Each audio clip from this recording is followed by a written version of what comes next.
ঢাকা বিশ্ববিদ্যালয়ের কেন্দ্রীয় ছাত্র সংসদ ডাকসু ও হল সংসদ নির্বাচন আগামী 11 মার্চ অনুষ্ঠিত হবে।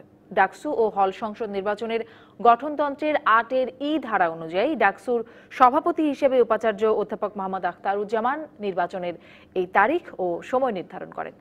বিকেল 3:30 এবং বিকেল 4:30টায় উপাচার্য অফিস সংলগ্ন লাউঞ্জে ঢাকা বিশ্ববিদ্যালয়ের উপাচার্যের সভাপতিত্বে ডাকসু ও হল সংসদ নির্বাচন বিষয়ে হল প্রাধ্যক্ষ এবং ডাকসু নির্বাচন সংক্রান্ত উপদেষ্টা পরিষদের সাথে আলাদা সভা অনুষ্ঠিত হয়। সভা শেষে উপাচার্য ডাকসু নির্বাচনের এই তারিখ নির্ধারণ করেন।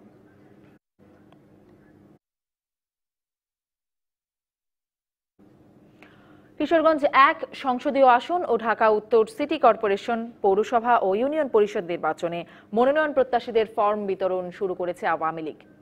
দলীয় সভাপতির ধানমন্ডি কার্যালয় থেকে মনোনয়ন প্রত্যাশীরা মনোনয়ন ফর্ম সংগ্রহ করছেন। সকালে কিশোরগঞ্জ 1 সংসদীয় আসনে ফর্ম তুলেছেন আওয়ামী লীগের সাবেক সাধারণ সম্পাদক সৈয়দ আশরাফুল ইসলামের ভাই অবসরপ্রাপ্ত মেজর জেনারেল সৈয়দ শাফায়াতুল ইসলাম।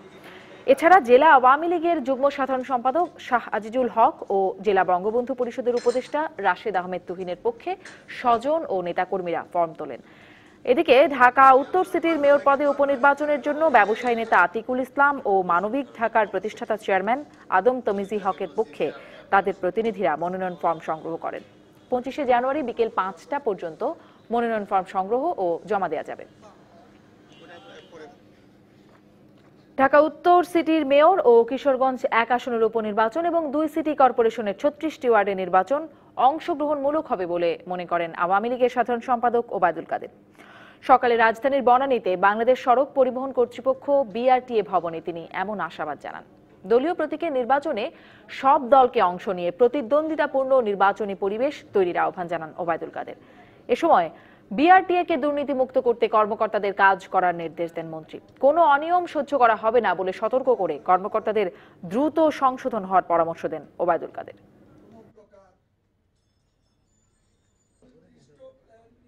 26 তারিখে দেখে শুনে যাচাই বাছাই করে একজন জনপ্রিয় যোগ্য প্রার্থীকে মনোনয়ন দেব। নিবন্ধিত সব দলকেই বলবো নির্বাচনে অংশ নিতে, কারণ নির্বাচনটা অংশগ্রহণমূলক, প্রতিদ্বন্দ্বিতামূলক হোক, এটা আমরা চাই। 1351 কোটি টাকা আত্মসাৎ ও পাচারের দায়ে এমএলএম কোম্পানি ইউনিপে টু ইউ এর 6 কর্মকর্তাকে 12 বছর করে কারাদণ্ড দিয়েছে আদালত। একই সঙ্গে তাদের 2702 কোটি 41 লাখ টাকা জরিমানা করা হয়েছে। ঢাকার বিশেষ জজ আদালতের বিচারক সৈয়দ দিলজার হোসেন এই রায় দেন। আসামিদের 3 জন এখনো পলাতক। দণ্ডপ্রাপ্ত 6 কর্মকর্তা হলেন কোম্পানির চেয়ারম্যান শহীদুজ্জামান, ব্যবস্থাপনা পরিচালক মুনতাসির, মহাব্যবস্থাপক জমশের, নির্বাহী পরিচালক মাসুদুর রহমান, পরিচালক আরশাদুল্লাহ এবং উপদেষ্টা মঞ্জুরুল ইহসান। 2010 সালে ইউনিপে টু ইউ এর বিরুদ্ধে শাহবাগ থানায় মামলা করে দুর্নীতি দমন কমিশন দুদক। 27 জনের সাক্ষ্য গ্রহণ শেষে এই রায় দেয় আদালত। এই মামলার 6 জন আসামির মধ্যে 3 জন উপস্থিত ছিলেন আদালতে আর 3 জন পলাতক। প্রত্যেককেই 12 বছর করে সশ্রম কারাদণ্ড দিয়েছে বিজ্ঞ আদালত। রায় আমরা ন্যায় বিচার পাই নাই। এই আদালতের রায়ের বিরুদ্ধে আমরা উচ্চ আদালতে আপিল করব। স্বাস্থ্য অধিদপ্তরের দুর্নীতির চক্র ভাঙতে 23 জন কর্মকর্তা কর্মচারীর তালিকা দিয়ে তাদের দ্রুত বদলি করতে মন্ত্রণালয়ে চিঠি দিয়েছে দুর্নীতি দমন কমিশন। এছাড়া দেশের বিভিন্ন জায়গায় অভিযান চালিয়ে ঘুষ ও দুর্নীতির অভিযোগে 3 জনকে গ্রেপ্তার করেছে দুদক। স্বাস্থ্য অধিদপ্তরের কর্মকর্তা কর্মচারীদের নামে দুর্নীতির নানা অভিযোগ রয়েছে দুদকে। সম্প্রতি স্বাস্থ্য মন্ত্রণালয়ে দুর্নীতিতে জড়িত একটি চক্রের তালিকা করে দুদক। সংস্থাটির গোয়েন্দা ইউনিটের ওই তালিকায় উঠে আসে 23 কর্মকর্তা কর্মচারীর নাম। বুধবার দুদকের প্রধান কার্যালয় থেকে স্বাস্থ্য সচিবের কাছে এসব কর্মকর্তা কর্মচারীকে দ্রুত বদলি করতে চিঠি পাঠানো হয়। এতে বলা হয়, এই কর্মকর্তা কর্মচারীরা দীর্ঘদিন একই কর্মস্থলে থেকে দুর্নীতির শক্তিশালী বলয় তৈরি করেছেন। এদিকে 10,000 টাকা ঘুষ নেয়ার সময় দুদকের হাতে ধরা পড়েন কিশোরগঞ্জের ভূমি অফিসের সার্ভেয়ার গিয়াসউদ্দিন। পরে তার নামে মামলা দায়ের করে দুদক। এছাড়া ৫ মেট্রিক টন সরকারি চাল আত্মসাতের অভিযোগে বরিশাল সদরের চাঁদপুর ইউনিয়নের চেয়ারম্যান আমানুল্লাহকে গ্রেপ্তার করেছে দুদক। সকালে শহরের চৌমাথা এলাকা থেকে তাকে গ্রেপ্তার করা হয়। এদিকে 2,55,00,000 টাকা আত্মসাতের মামলায় গোপালগঞ্জের ভাটিয়াপাড়া শাখার সোনালী ব্যাংক কর্মকর্তা আক্তার হোসেনকে গ্রেপ্তার করে দুদক। বেসিক ব্যাংকের ডিজিএম মোহাম্মদ ইমরুল ইসলাম ও শাকির মাহমুদ শরফুদ্দিন সহ 13 জনের বিরুদ্ধে মামলা করেছে দুদক। মামলায় তাদের বিরুদ্ধে ঋণ জালিয়াতির মাধ্যমে প্রায় 8 কোটি টাকা আত্মসাতের অভিযোগ আনা হয়েছে। Aditya Arafat, TBC news, Dhaka. বিবাদমান দুই পক্ষ ফেব্রুয়ারির যে কোনো সময় একসাথে বিশ্ব ইজতেমা করবে। স্বরাষ্ট্র মন্ত্রণালয়ে তাবলিগ জামাতের দুই পক্ষের সাথে সরকারের বৈঠক শেষে এই সিদ্ধান্ত জানানো হয়। আর সারা দেশে বিভক্ত সদস্যদের একসঙ্গে কাজ করার নির্দেশনা দেওয়া হয় তাবলিগ জামাতের পক্ষ থেকে। বৃহস্পতিবার আবারও বৈঠক হবে ধর্ম প্রতিমন্ত্রীর সাথে। বুধবার সকাল থেকেই স্বরাষ্ট্র মন্ত্রণালয়ের সভাকক্ষে আসতে থাকেন তাবলিগ জামাতের বিবাদমান দুই পক্ষের নেতৃস্থানীয়রা। টানা 3 ঘন্টা বৈঠক শেষে স্বরাষ্ট্রমন্ত্রী সাংবাদিকদের জানান, ফেব্রুয়ারিতেই হবে ইজতেমা, সেখানে দুই পক্ষেরই অংশগ্রহণ থাকবে। আগামী ফেব্রুয়ারি মাসের যে কোনো সময় আমাদের টঙ্গীতে বিশ্ব ইজতেমাতে যেটা হয়ে থাকে সেই ইজতেমাটাই হবে, এবং সেই ইজতেমাতে দুই পক্ষই একত্রে ইজতেমাটা করবে, একসঙ্গে ইজতেমাটা করবে। ভবিষ্যতে এই সমস্যার স্থায়ী সমাধান করা হবে বলে জানান ধর্ম প্রতিমন্ত্রী। আমরা সারা দেশের গোলমালগুলো যোগ যেভাবে হচ্ছে এটা কাম্য নয়। এটা মিটানোর ফয়সালা হিসেবে আমরা এখানে হেড অফিসেই আগে আমরা মিলিতভাবে ঐক্যবদ্ধভাবে একটা জামাত করব। ভবিষ্যতে যাতে এটাকে পার্মানেন্টলি সলিউশন করা যায় এই ব্যাপারে যখন যেখানে গেলে ভালো হয় সেটা প্রক্রিয়া চালু থাকবে। প্রতি জেলায় তাবলিগের বিভক্ত গ্রুপগুলোকে একসঙ্গে কাজ করার নির্দেশ দেন তাবলিগ জামাতের সমন্বয়কারী। আজকে থেকে সারা বাংলাদেশের সমস্ত তাবলিগের ভাইরা কোনো বিভেদ করবেন না, প্রত্যেকটা মসজিদে সমস্ত তাবলিগের ভাইরা একসাথে হয়ে যাবেন, এবং প্রত্যেক জেলা শুরা তারা একসাথে হয়ে যাবেন, প্রত্যেক থানা শুরা একসাথে হয়ে যাবেন। যেহেতু সেন্ট্রালি ভাবে আমরা সবাই একজনের আমরা একসাথে হয়ে গিয়েছি, এখানে বিভেদের কোনো বিন্দুমাত্র আর লেশ নেই। উপমহাদেশের সুন্নি মুসলমানদের সবচেয়ে বড় সংগঠন তাবলিগ জামাতের কুন্দল প্রকাশ্যে আসে 2017 সালে কাকরাইল মসজিদে দুই পক্ষের হাতাহাতির পর। গত ডিসেম্বরে ইজতেমা মাঠ দখলকে কেন্দ্র করে তাবলিগ জামাতের দুই পক্ষের সংঘর্ষে আহত হন শতাধিক, ঘটে নিহতের ঘটনাও। Rajib Ghosh, DBC News, Dhaka. মুক্তিযোদ্ধা ও দেশ বরেণ্য সঙ্গীতকার আহমেদ ইমতিয়াজ বুলবুলকে শ্রদ্ধা জানিয়েছেন সর্বস্তরের মানুষ। সকালে তাঁর মরদেহ কেন্দ্রীয় শহীদ মিনারে নেওয়া হলে তাকে শেষ শ্রদ্ধা জানাতে ছুটে আসেন রাজনীতিক সহ দীর্ঘদিনের সহকর্মীরা। রাষ্ট্রীয়ভাবে সম্মান জানানো হয় গুণী এই শিল্পীকে। বুধবার বেলা 11টায় আহমেদ ইমতিয়াজ বুলবুলের মরদেহ নিয়ে যাওয়া হয় কেন্দ্রীয় শহীদ মিনারে। সেখানে এই মুক্তিযোদ্ধাকে রাষ্ট্রীয় সম্মাননা জানানো হয়। সর্বস্তরের মানুষের শ্রদ্ধা জানানোর জন্য দুপুর পর্যন্ত তার মরদেহ রাখা হয় কেন্দ্রীয় শহীদ মিনারে। বরেণ্য এই সঙ্গীতকারকে শ্রদ্ধা জানাতে ছুটে আসেন অনেকে তাকে যেভাবে শ্রদ্ধা জানালেন, আসলে আমি আমার ভাষায় বলতে পারবো না যে আমি আসলে কতটা খুশি হলাম যে আব্বাকে তারা এত বেশি ভালোবাসেন, কারণ উনি ওরকমই মানুষ ছিলেন। তার অসময়ে চলে যাওয়া আমাদের দেশের জন্য, বাংলা সংস্কৃতি, বাঙালি সংস্কৃতির জন্য, বাংলা গানের জন্য শেষবারের মতো শিল্পীকে শ্রদ্ধা জানান তার সহকর্মী, ভক্ত, অনুরাগীরা।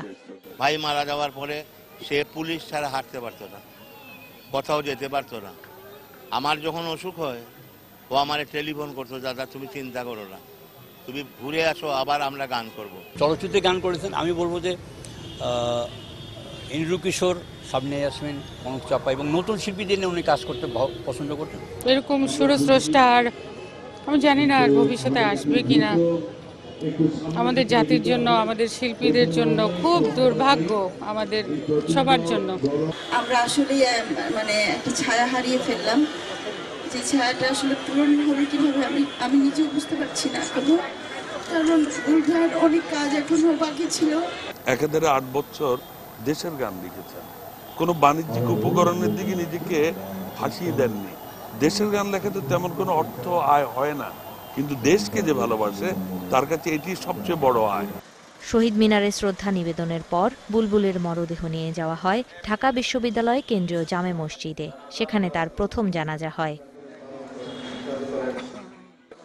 এরপর চলচ্চিত্রের সঙ্গে দীর্ঘদিন জড়িত থাকা এই গুণী মানুষটিকে নিয়ে যাওয়া হয় এফডিসিতে। ওর জন্য দোয়া করি, আল্লাহকে বেহেশতবাসী করুক, শান্তিতে থাকুক যেখানেই থাকুক। এবং আপনাদের সবার প্রতি আমার অনুরোধ, ইমতিয়াজ বুলবুলের জন্য আপনারা দোয়া করবেন। দুবার চলচ্চিত্র পুরস্কার যে গানে পেয়েছেন, দুটি আমারই ছবির গান। আরেকটি গানের কথা আমার মনে পড়ছে এই মুহূর্তে, যে উনি একটা গানটার লেখকও সম্ভবত গীতিকার উনি ছিলেন, যে প্রেম স্বর্গ থেকে এসে জীবনে অমর হয়ে যায়। সেখানে হয় তার দ্বিতীয় জানাজা। মঙ্গলবার সকালে রাজধানীর আফতাবনগরে নিজ বাসায় হৃদরোগে আক্রান্ত হয়ে মারা যান সৃষ্টিশীল এই মানুষটি। ঝুমি রহমান, ডিবিসি নিউজ, ঢাকা। গীতিকার, সুরকার, সঙ্গীত পরিচালক আহমেদ ইমতিয়াজ বুলবুল। সঙ্গীতের ভুবনে অসামান্য অবদান রাখা এই মানুষটি গত মঙ্গলবার সুরের ভুবন ছেড়ে চলে গেছেন। সুর সৃষ্টি, দেশপ্রেম তাকে নিয়ে গেছে অন্য এক উচ্চতায়।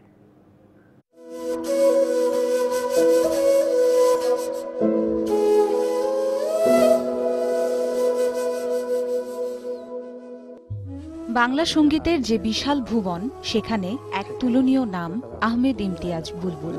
অক্টোবর মাসে প্রথম আমি বন্দী হই ব্রাহ্মণবাড়িয়ায় তন্তন নামক একটা স্থানে।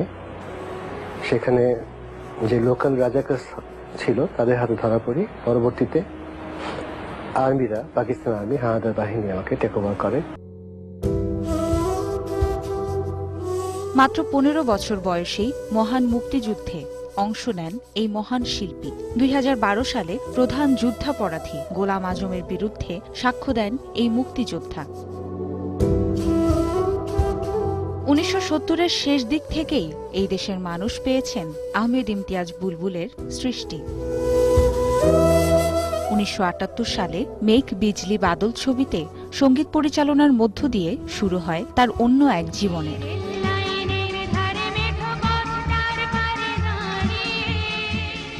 আমার সারা দেহ খেয়ে গো মাটি,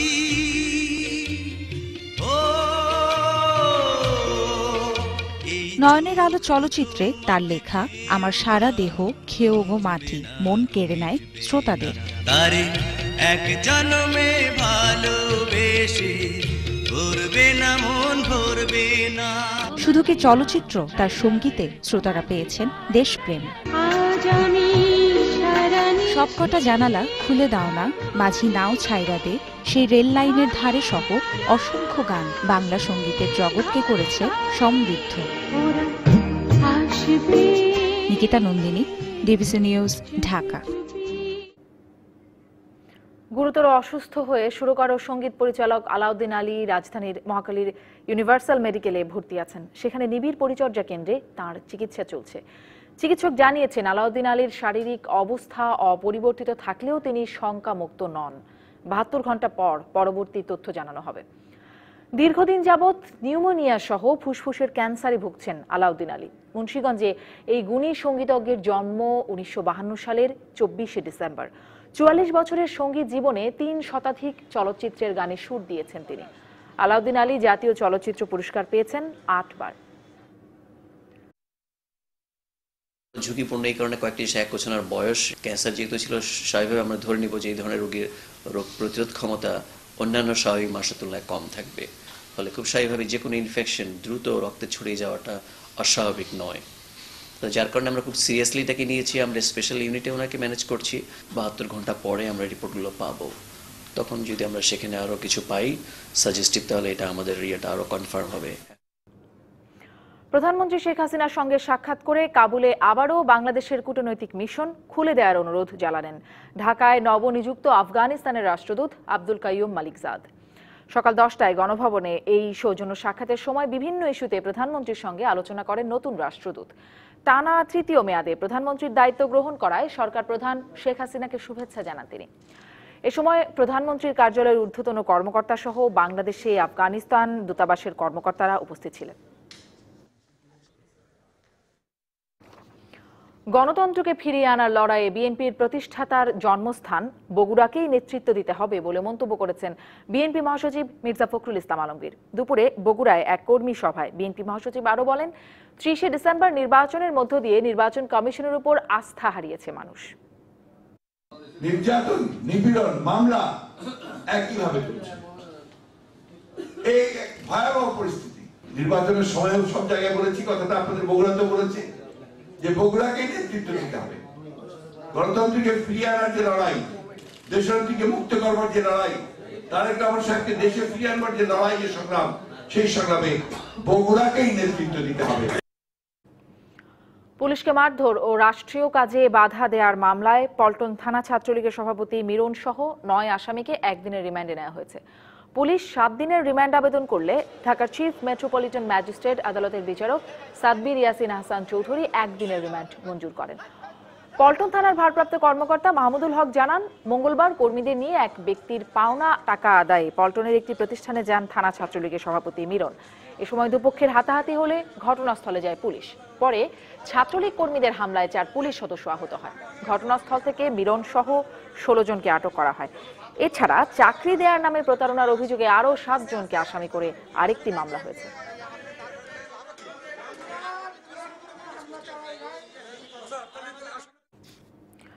পদ্মা সেতু প্রকল্পের সকালে জাজিরা প্রান্তের 36 ও 37 নম্বর পিলারে বসানো হয়েছে সেতুর 7ম স্প্যান। এর মধ্য দিয়ে সেতুর দুই পাশে দৃশ্যমান হলো 1050 মিটার। 6.15 কিলোমিটার দীর্ঘ এই সেতুতে 42টি পিলারের উপর বসবে 41টি স্প্যান। এরই মধ্যে 16টি পিলারের কাজ শেষ হয়েছে। কাজ চলছে 15টি পিলারের। এছাড়া 17টি স্প্যান প্রস্তুত করা হচ্ছে আরও 18টি স্প্যান। জাজিরা প্রান্তের স্প্যানগুলোকে এ পর্যন্ত 128টি রেলওয়ে স্ল্যাব বসানো হয়েছে। পুরো সেতুতে এরকম 2959টি স্ল্যাব বসিয়ে তৈরি হবে রেলপথ। দোতলা এই সেতুর নিচতলায় চলবে ট্রেন।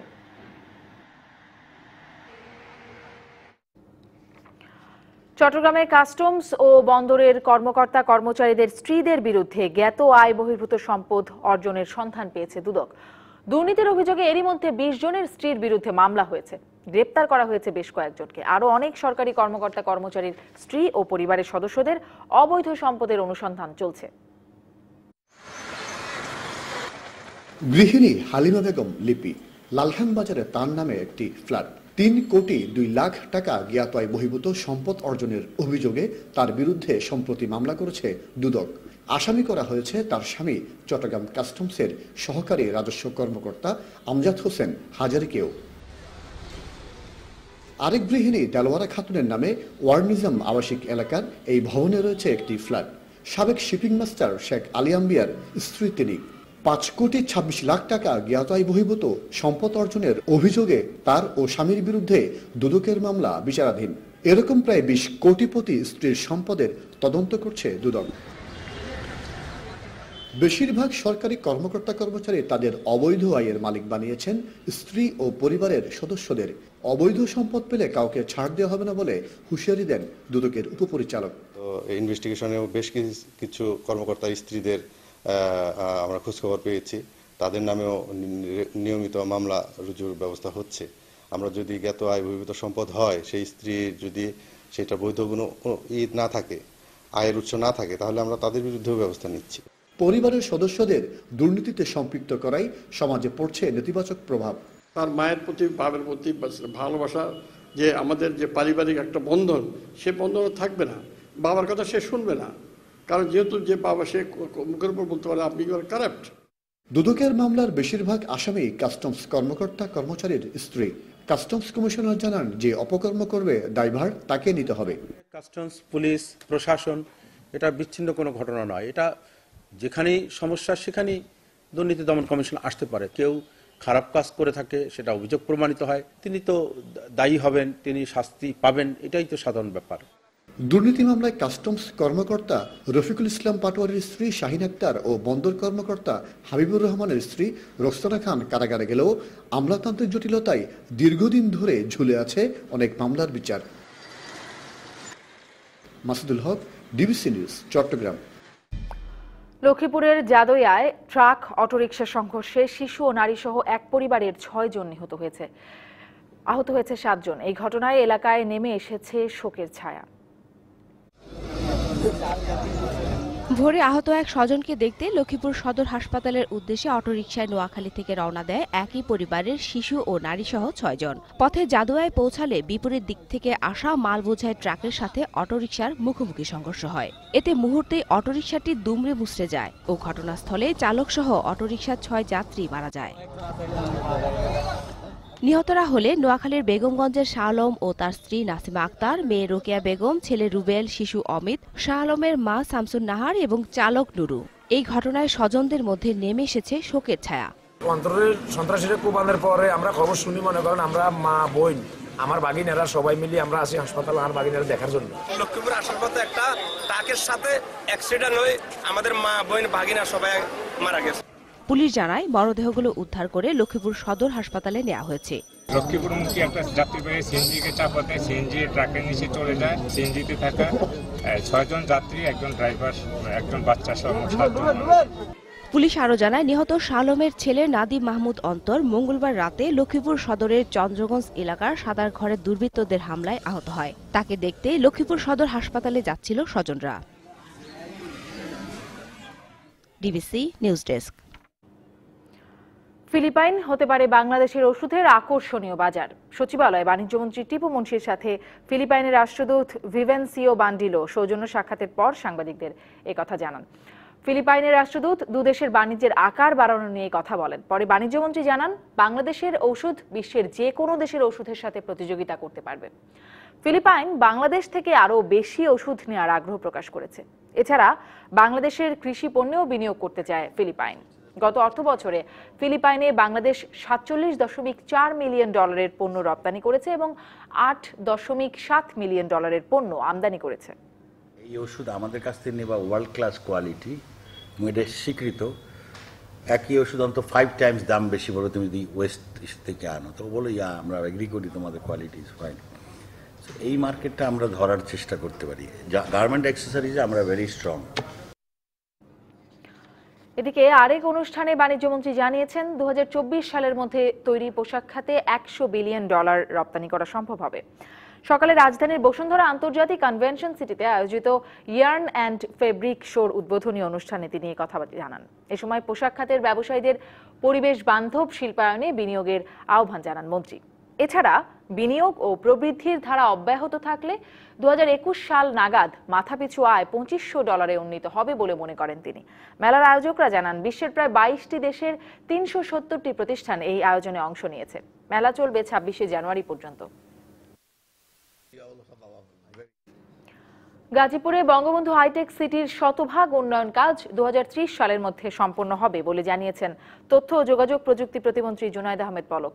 বিকেলে গাজীপুরের কালিয়াকৈরে বঙ্গবন্ধু হাইটেক সিটি পরিদর্শন করে তিনি একথা জানান। মন্ত্রী আরও বলেন, পরিপূর্ণভাবে এই সিটি চালু হলে 1 লাখ তরুণের কর্মসংস্থান হবে এবং $500 মিলিয়ন বিনিয়োগ হবে। 2030-এর মধ্যে আমাদের এই 355 একর জায়গা সম্পূর্ণভাবেই এটি ডেভেলপ করা সম্ভব হবে এবং যখন আমাদের এখানে প্রায় 1 লক্ষ তরুণ তরুণী কাজ করবে এবং আমাদের প্রত্যাশা যে প্রায় $500 মিলিয়ন এখানে বিনিয়োগ হবে।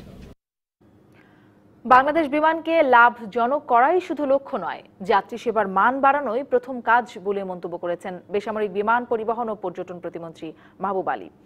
দুপুরে হবিগঞ্জ জেলা প্রশাসকের কার্যালয়ে মতবিনিময় সভায় তিনি বলেন, প্রতিযোগিতামূলক বাজারে টিকে থাকতে হলে উন্নত সেবার পাশাপাশি বিমানবন্দরকেও সুন্দর করতে হবে। মতবিনিময় সভায় জেলা প্রশাসক, সংসদ সদস্য, পুলিশ সুপার, সরকারি কর্মকর্তা সহ বিভিন্ন শ্রেণী পেশার প্রতিনিধিরা উপস্থিত ছিলেন। শীতকালীন বাহারি সব পিঠা নিয়ে শিল্পকলা একাডেমিতে শুরু হয়েছে 10 দিন ব্যাপী পিঠা উৎসব। দেশের বিভিন্ন প্রান্ত থেকে পিঠা উৎসবে হাজির হয়েছেন কারিগররা। এই আয়োজন চলবে 1 ফেব্রুয়ারি পর্যন্ত। পিঠা কত রকম নকশা, তার রয়েছে অনেক গল্প বাহারি এসব পিঠার সঙ্গে। এক একটি পিঠা যেন এক একটি শিল্পকর্ম, কোনোটা মাছ, কোনোটা পাখি, ফুল, কলকা সহ আরো কত কি। লোকপ্রিয় পিঠাগুলোর মধ্যে রয়েছে চিতই, পুলি, পাটিসাপটা, পাকান, আন্দসা, কুলসি, পাতা, মুঠি, মেরা, হাড়ি, চাপড়ি, নকশি, ঝুড়ি সহ নানান রকমের। নকশি আছে, লবঙ্গ আছে, পাকন আছে, ঝাল অনেকগুলা পিঠা আছে। আমরা ম্যাক্সিমাম পিঠাগুলো 30 করে বিক্রি করতেছি। গ্রামের পাশে হচ্ছে নোয়াখালী, আর আমরা এখানে প্রতি বছর করি নোয়াখালী পিঠাঘর নামে। প্রতি বছরই আমরা এই সময়টার জন্য অপেক্ষা করি, যে শীতকালে এই সময়টা আসলে পিঠার আয়োজন হয়, শিল্পকলা উৎসব। বাচ্চাদের নিয়ে আসি, নিজেরা আসি, আজকে আমি একাই আসছি। বাহারি ডিজাইনের এসব পিঠার মেলা বসেছে সেগুনবাগিচার শিল্পকলা একাডেমিতে। 1 ফেব্রুয়ারি পর্যন্ত চলবে এ উৎসব। নগরে খানিক বাঙালিয়ানার স্বাদ পেতে তাই শিল্পকলায় ভিড় করছেন অনেকেই। এই যে গরম গরম পিঠাটা, নোয়াখালীর ঐতিহ্যবাহী পিঠা, চলো চলো। কেবল আনুষ্ঠানিকতা নয়, ঐতিহ্য ধরে রাখতেই নগরে পিঠা উৎসবের এমন আয়োজন জানালেন আয়োজকরা। আমরা সবাই মিলে প্রায় 151। সাবিনা পুথি, ডিবিসি নিউজ, ঢাকা। সংবাদে এই ছিল এখনকার মতো। এরপর রাজকাহন নবনীতা চৌধুরীর সাথে দেখার আমন্ত্রণ রইল। ডিবিসির সঙ্গেই থাকুন 24 ঘন্টা।